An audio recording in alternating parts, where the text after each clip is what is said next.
In 2003, shortly after Dr. Roger was given his PhD, he quit answering and returning my phone calls, didn't get together anymore, and had no contact with me other than family gatherings. He was very careful at those gatherings not to show me his fake doctor routine.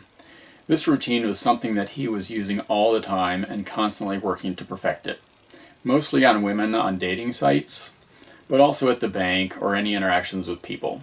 He was quite polished by the time Dad died, and said that he walked into the county building and was made executor of Dad's estate without a hearing. I have a recording of that. During the brief period of time that he started visiting and communicating with Dad, he also reached out to me. We got together a couple times and talked in detail about many topics, including the family estate. He assured me that Mom and Joe were going to soon split their massive estate between my sister, Dr. Lori, Dr. Roger, and I. Joe is giving a large percentage of his massive business to his biological son, John. Mom had said many times that half of everything is mine. She said that when she was mad at Joe about something. She sounded like a witch when she said that phrase. She had the leverage of potential divorce to get Joe to do what she wanted. Mom had told me forever that I didn't need to worry about money and that I would be included in her estate. So it seemed very believable that this was all going to happen. In reality, they were buttering me up so I wouldn't get suspicious or get in the way when they would eventually kill Dad and steal 3/4 of his estate away from me. They actually had a second very irresistible motive for all of this. Dad's brother Larry was a multimillionaire, probably in excess of $500 million. I don't know because I never asked him. Larry had no children and told Dad that he was leaving his estate to me in 2008. Dad discussed that with me, but said that Larry didn't want me to know at the time, and I was not to bring it up with him. Larry probably also told Dad from time to time how much he was worth. He was a great investor and lived very frugally, extremely frugally. I had known Larry personally for about 30 years. Larry stopped at my farm in the late 1980s, and we hit it off instantly.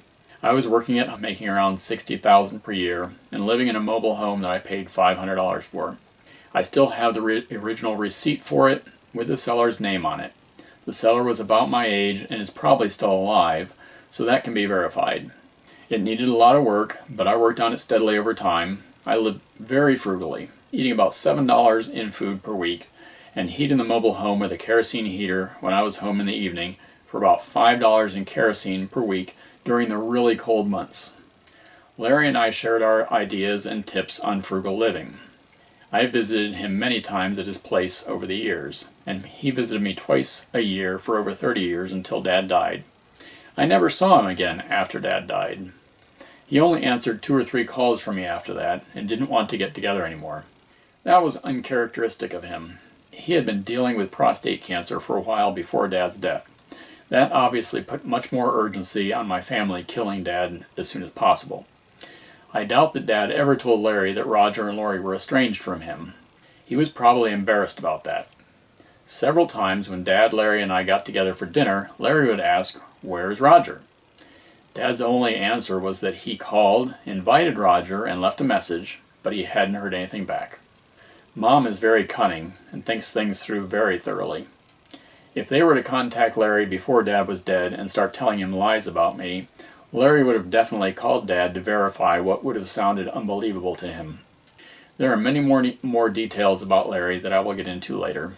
He gave me a great deal on a motorcycle that I still own. The motorcycle title has Larry's name on it as the previous owner. He also brought me gifts many times when he visited. One of the larger gifts was a used locksmithing course that he bought for me. I studied it for several months and became quite proficient at locksmithing. He later quizzed me on my understanding of locksmithing and was impressed at what I had learned. We had so much in common. Both of us could fix almost anything and had endless topics of conversation.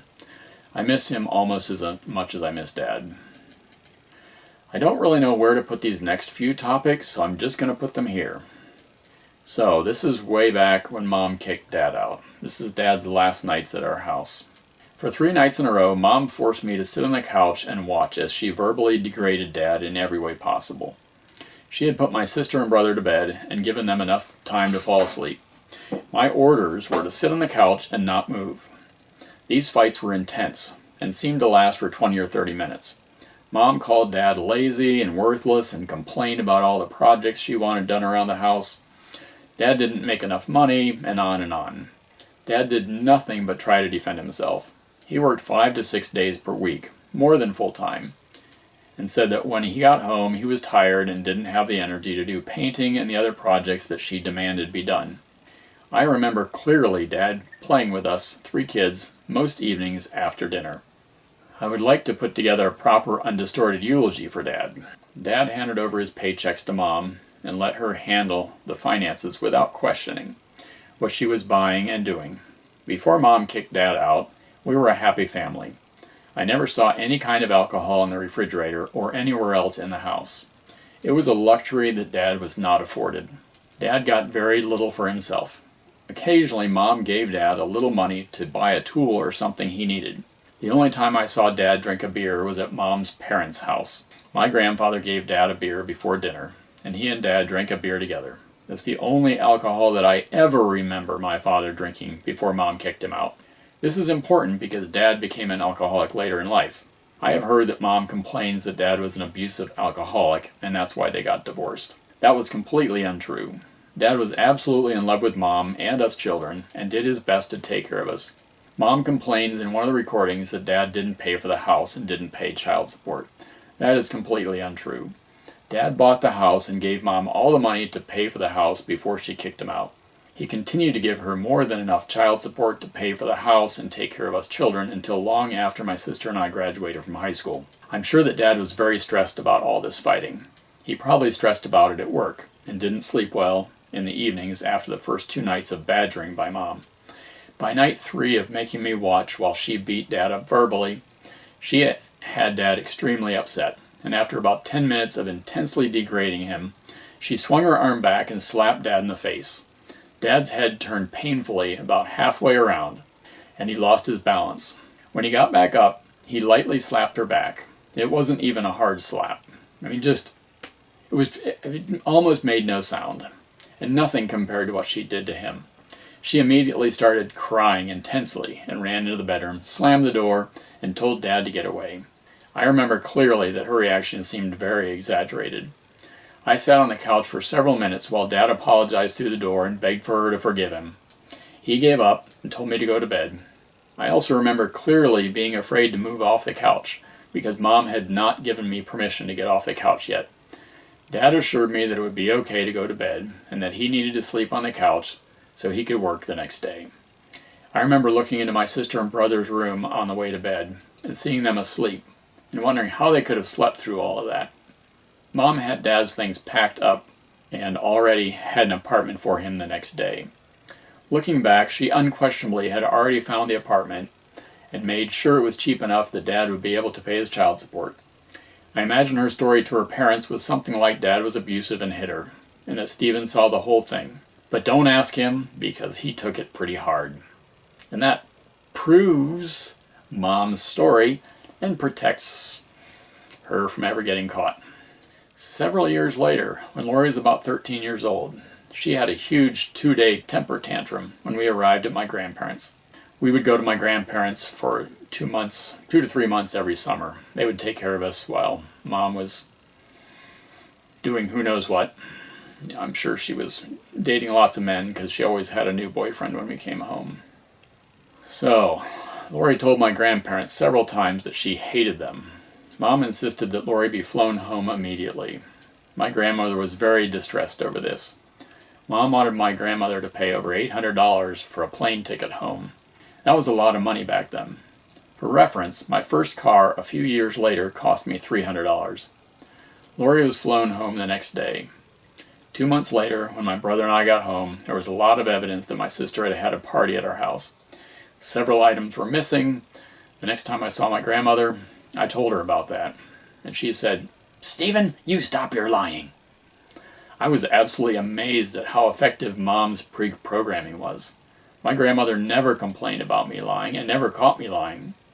I had spent 2 months per year for many years with her prior to that. I know that is currently part of her tactic in degrading me to everyone I know. People that I have known for years have recently started questioning many things that I say, and are likely to not believe the truth about our family history. I believe that Mom opened an account in my name that I never knew about.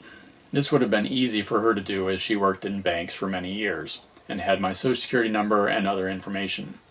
She in fact opened the accounts that I used for many years, starting when I was in high school. She told me once that she saved copies of the checks from our gifts. I believe she made checks out to me, deposited them into the account that I didn't know about, then withdrew cash to give to Lori and Roger. I deposited any and all checks that Mom gave to me into my normal account that I always used. I had most of the same accounts for decades. One account I have had for more than 30 years. It will be fairly easy to determine which checks she actually gave me and which ones I never saw. So, life was very different for my siblings. My sister was given almost anything she wanted, while I was given almost nothing. Only the bare essentials. As long as I can remember, everything has been very one-sided. Several months after Dad's death, Mom disowned me.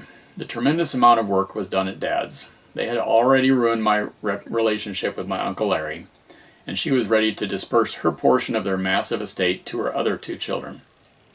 She needed a reason to leave me out of her massive estate. It was very obvious what she was doing.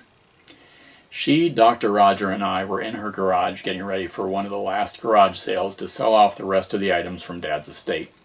All the hard work was done. Dad's house was cleaned up and ready to sell, and the property was cleaned up and in reasonable shape.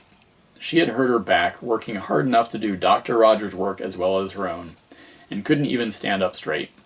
She put her hands on one end of a table that was full of stuff and asked me to pick up the other end so she could move it.